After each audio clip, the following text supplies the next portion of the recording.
मुझे बिठाने के लिए मुझे टच किया जाता है। यही देख के, यही सुन के कि मतलब पीछे भी ये मतलब इतनी तशद्दुद में आई है, इतनी जुल्म सह के आई है, तो हम इसका नाजायज फायदा उठा रहे हैं। मुझे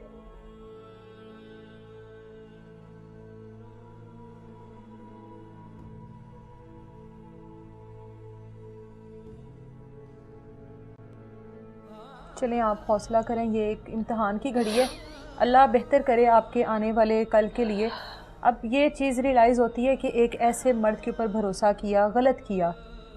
झांसा एक दिन का होता है, देखिए मैडम, भरोसा करना हम जैसी औरतों की मजबूरी भी है और हमें ज़रूरत भी है। हम तलाक याफ्ता हैं, क्या हम मर जाएं?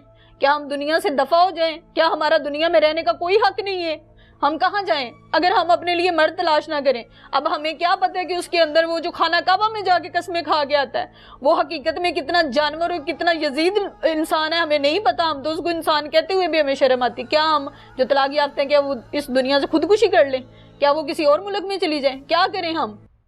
झांसा एक दिन का होता है, 2 दिन का, 1 माह का, 2 माह का, 9 महीने आप उसके झांसे को बर्दाश्त करती रही, उस पर भरोसा करती रही। ये 1 महीना गुजर जाता है, इसके बाद उस्मा हमने शादी करनी है, बस ये 1 महीना हमारा टफ है, उसके बाद वो महीना खत्म होता है, बस ये 15 दिन हमारे टफ हैं। ऐसे करते करते आजकल पता नहीं वो इसका जब एंड हो गया है, मैंने बोला कि अगर ये 7, 8, 9 महीने गुजर गए हैं तो इसके आगे भी टाइम ही गुजरना है उस्मा बीबी, इसके अलावा और कुछ नहीं होना। आपसे शादी करनी है, उसने आपसे शादी कुछ दिनों में कर लेनी है, कुछ महीनों में कर लेनी है, उसने हर बार आपसे बहाना नहीं करना।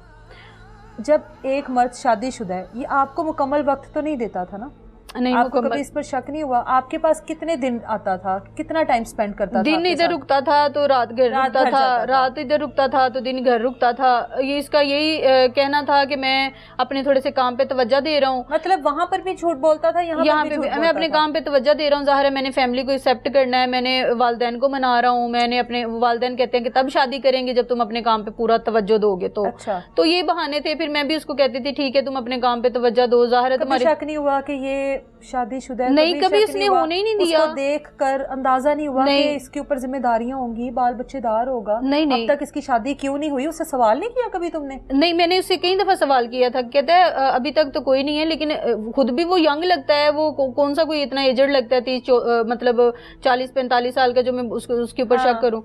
तो बस यही बात है कि मैं उसको पहचान नहीं पाई। आज वो जो वक्त है वो याद आता है जब माँ बाप के खिलाफ जाके पहली बार घर से कदम निकाला था? बहुत याद आता है। वो एक सबक है, वो एक सबक है उन तमाम लड़कियों के लिए जो अपना घर छोड़ती हैं पसंद की शादियों के लिए, अपने वालिदैन को छोड़ती हैं जिन्होंने सारी ज़िंदगी उनके ऊपर इन्वेस्ट किया होता है। वो एक ऐसा लम्हा होता है जब आपको अपनी ज़िंदगी का फ़ैसला करना होता है और अपने माँ बाप की इज़्ज़त को देखना होता है। उसके बाद अगर आप नहीं वो फ़ैसला कर पाते, अपने माँ बाप के ख़िलाफ़ जाते हो, ये एक कहानी नहीं है, इस तरह की बेशुमार कहानी है। वो जो एक फ़ैसला था ना, उसने आपकी ज़िंदगी बर्बाद की है, ऐसा मुझे लगता है। मुझे भी यकीन है कि जब आप अपने माँ बाप को दुख पहुंचाते हो तो आप खुश नहीं रह पाते, ऐसा ही होता है ना। अब क्या आगे अपना मुस्तकबिल देखती हो? एक मर्द ने आपको छोड़ दिया अपनी फैमिली के लिए। मर्द पे यकीन करना तो मेरी ज़िंदगी में, मैं अब दोबारा अगर मर्द पे यकीन करूंगी तो बोलूंगी कि मेरे से ज़्यादा बेवकूफ़ औरत अब मैं मतलब इंतहा की बेवकूफ़ हूँ कि मैं पहले तो समझ नहीं पाई, अब मज़ीद मैं किसी मर्द पे भरोसा करूंगी तो मैं दुनिया की बेवकूफ़ तरीन औरत होंगी कि जिसके साथ इतनी ज़्यादा ज़्यादती हुई। वो उसने फिर पुलिस को बोला, पुलिस हमारे मतलब हमारा तहफ़्फ़ुज़ है पुलिस, और पुलिस अगर हमें शोल्डर से पकड़ के बिठाएगी, हमें बोलेगी पैसे लाओ तो बीबी ये काम होगा, वो पैसे लगा रहा है उसका सारे काम हो रहे हैं, बीबी तुम भी पैसे लगाओ। मैं अब क्या करूं? मैं बेच दूं? मैं क्या करूं? क्या पुलिस ये किस लिए बनी हुई है? क्या पता कुछ अरसा आप मजीद ये केस लेकर चलो तो आपको ये भी ऑफर्स आ जाए। ये मतलब दो ही इसमें चीज़ें हैं, या तो बहुत बड़ी सिफारिश लेके आओ या पैसे लेके आओ। मैं ये समझती हूँ कि जिस औरत ने अगर मतलब जिसके साथ भी ज्यादती हुई हो, जिसके साथ भी जो भी मामला हुआ हो, वो पुलिस में और थाने में ना जाए, वो अपना डंडा और अपना हथियार खुद उठाए अपने डंडे और अपने हथियार से वो खुद अपने लिए इंसाफ मांगे।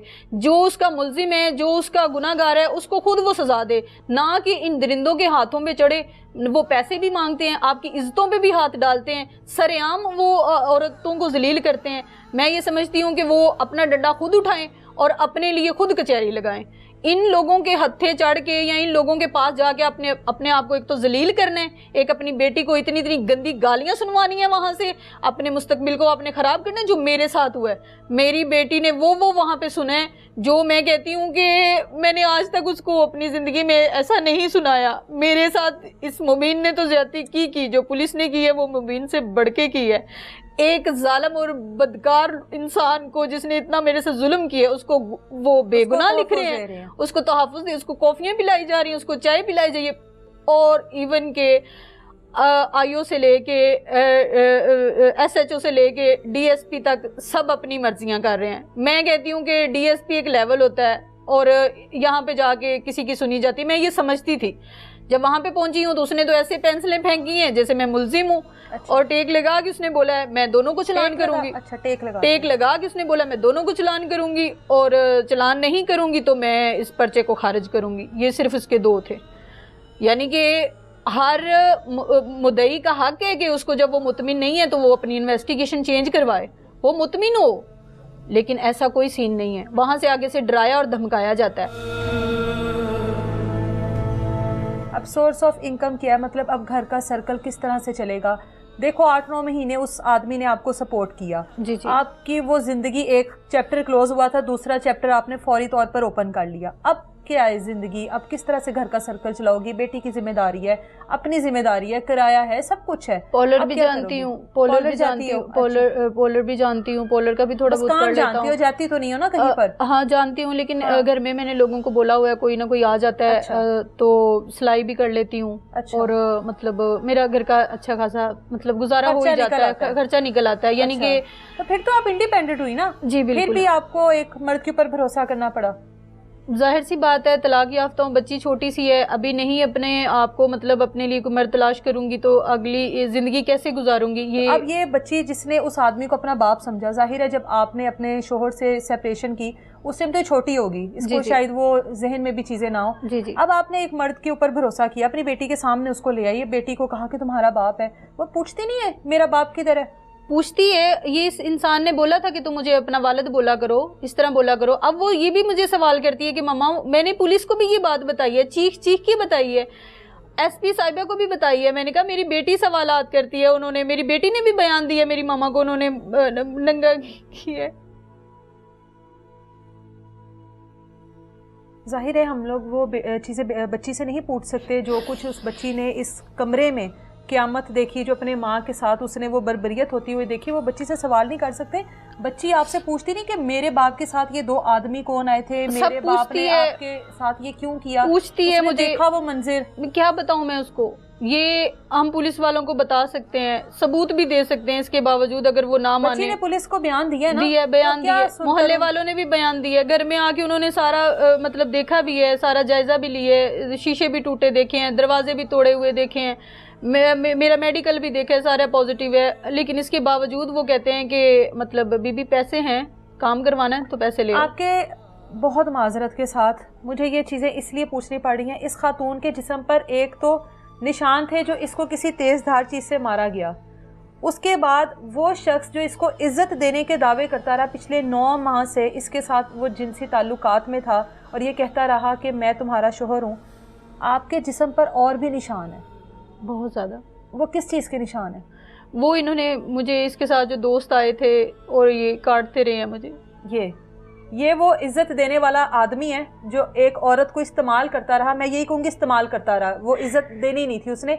इज्जत देने वाला जो मर्द होता है वो औरत को 9 माह 10 माह तक जलील नहीं करता, वो औरत के साथ छुप छुप के मुलाकातें नहीं करता, वो औरत से अपनी शादी नहीं छुपाता, वो औरत से अपने बच्चे नहीं छुपाता, वो औरत के ऊपर तशद्दुद नहीं करता, वो औरत के साथ मारपीट नहीं करता, वो औरत किस तरह से तजलील नहीं करता, दूसरे अपने दोस्तों के सामने उस औरत को बरहना नहीं करता, उसकी वीडियोज़ नहीं बनाता। एक इज्जत देने वाला मर्द।